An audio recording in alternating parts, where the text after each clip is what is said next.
My eyes. Does this look familiar? Because it should. Perhaps you'd like me to tell you what's on it. What's it going to cost me? Time's running out.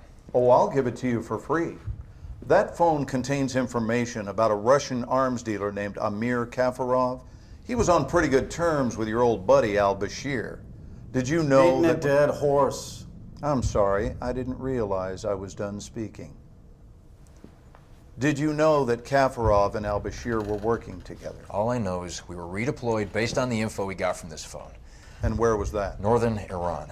Kafarov was believed to be there with the missing nukes. Believed to be? No one but you heard Al-Bashir's confession. No one knows where he got this phone. Listen to me. We have to stop Solomon. You took the phone call. You know he's here. That's all well and good, Sergeant, but we still need you to fill in the blanks.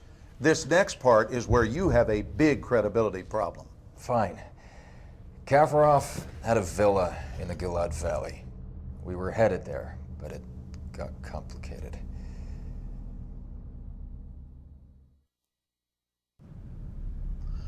So you lost most of your unit in the valley against the Russians. Who survived? Montez and myself, Cole, some others. Did Captain Cole get your guys killed? What? No. Isn't that how you felt about it? Deep down? You know, in Bosnia, I lost 4 of my closest friends. Rocket attack. The guy that was on OP was sleeping. I was fucked up for 6 months. Thought about killing him. We all talked about it. I still think about how he failed us. I'd feel sorry for you, but I feel more sorry for your buddies. Because they never knew who you really were. They would have understood. Would you? Would you understand turning on your buddy? For the enemy? The Russians weren't our enemies. They killed your fucking friends. Hold on, hold on. Now, at the same time you were in the field in Iran, we intercepted burst transmissions between Dima and his handlers in Kiev. He was in Iran as well. Why was Dima in Iran with the Russians?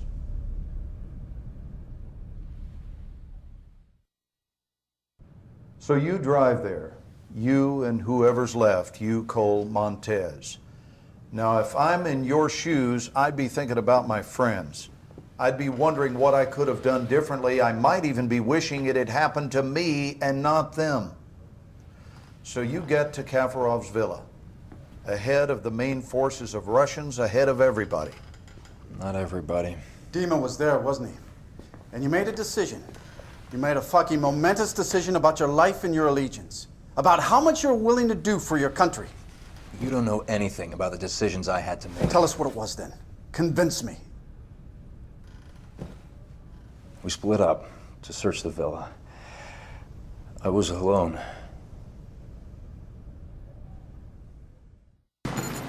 Do not do anything stupid. This piece of shit right there stole 3 nuclear devices from Russia and sold it to a man called Solomon. Solomon's using the PLR. He has at least 2 targets, New York and Paris. He's using public transit to move the weapons. He's going to detonate the New York device at Times Square very soon. This cannot happen. We're gonna avert war between our nations. Just 2 of us. No politicians. No money changing hands. Just 2 soldiers speaking the truth. Help me. Help me to do this. That's it. I have to leave now. You don't shoot him. Millions will die. Get down on the ground!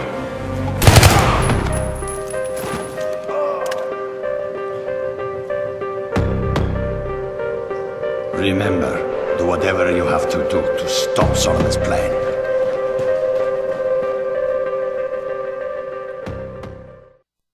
So you admit to shooting your commanding officer under the direction of a Russian agent, is that correct? So unless you have something else significant to share with us, Sergeant, this investigation is over. You have been played. It's the Russians. No, it's Solomon. Haven't you listened to anything I've been saying? You want us to believe that there's a PLR threat and Solomon's at the head? Yes. To believe that you acted in the best interests of our nation when you let a Russian agent go and shot your own man. But we can't. Nothing can be corroborated. This is insane. No one can verify the third nuke even exists. The bank collapsed. Al-Bashir is dead. Your unit is dead. Dima is presumed dead. Kafarov's dead. 80,000 French people are actually dead. Those are all your witnesses, Sergeant. The only thing we can say happened for sure is you fragged your CO. Bring him in.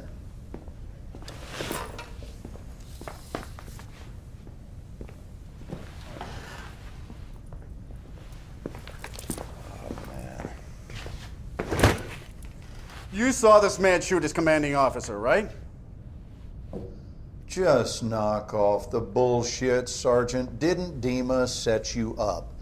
Didn't he talk you into shooting Cole and then escape to Paris where he triggered the nuke? Wasn't that Dima? Solomon has the nuke. Solomon is one of ours. He is an overseas asset, and he has been for years. We put him next to al-Bashir for information. You are shitting me. He's a murderer. You saw the video. Well, you get the good with the bad when it comes to assets, and sometimes sacrifices must be made for the greater good. Isn't that your angle? Jesus Christ, the nuke is still out there. Solomon's still out there. You can't just walk away from the threat. You might be right, Sergeant. Maybe Solomon was too close to the fire, but I assure you we are on top of this situation. The Russians are a clear and present threat. Yes. What do you mean you lost a train?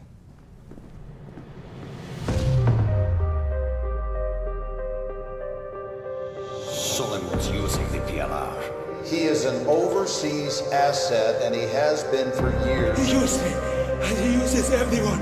He said, get the bombs. 80,000 dead. We can avert war between our nations. Well, the blast yield matches Russian suitcase nuke specs. We've secured what appears to be a WMD. Wait, there's room for two How more. many portable nuclear devices did you see in the bank vault? Where the hell are the other two? The 14th of this month, We got maps of Paris, New York. He's using public transit to move the weapons. Suleiman will strike. The train map inside the bank vault. What was the time written on it? 6:02. Why? Dave, you trust me? Oh, yeah. All right. Follow my lead.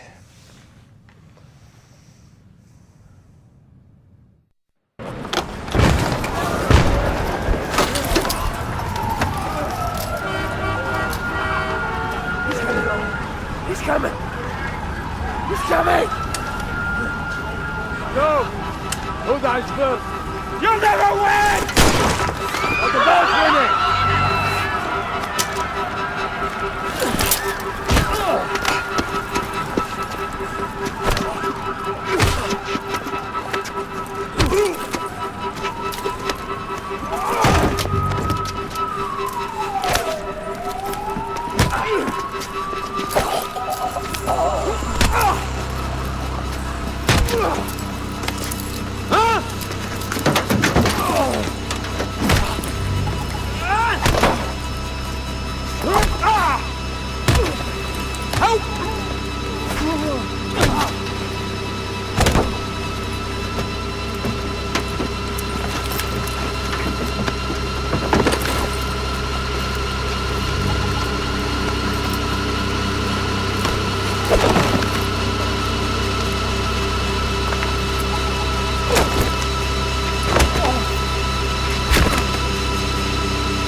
Radiation is like life, a uniquely damaging event. Perhaps I will live another 30 years. Perhaps I will die tomorrow. I am telling my story here. The story of how Solomon used power-hungry men like al-Bashir and Kafarov to set fire to the world. And the American Marine. who, like me, chose the hardest path of all. But I have no regrets. I have always served Russia, trying to make a difference. Sometimes I was forced to make difficult choices. Many lives have been saved. Many have been lost. I am certain Moscow does not view it in the same light as I do. But enough is enough. As Vladimir would say, you can only die once. Make sure it is worth it.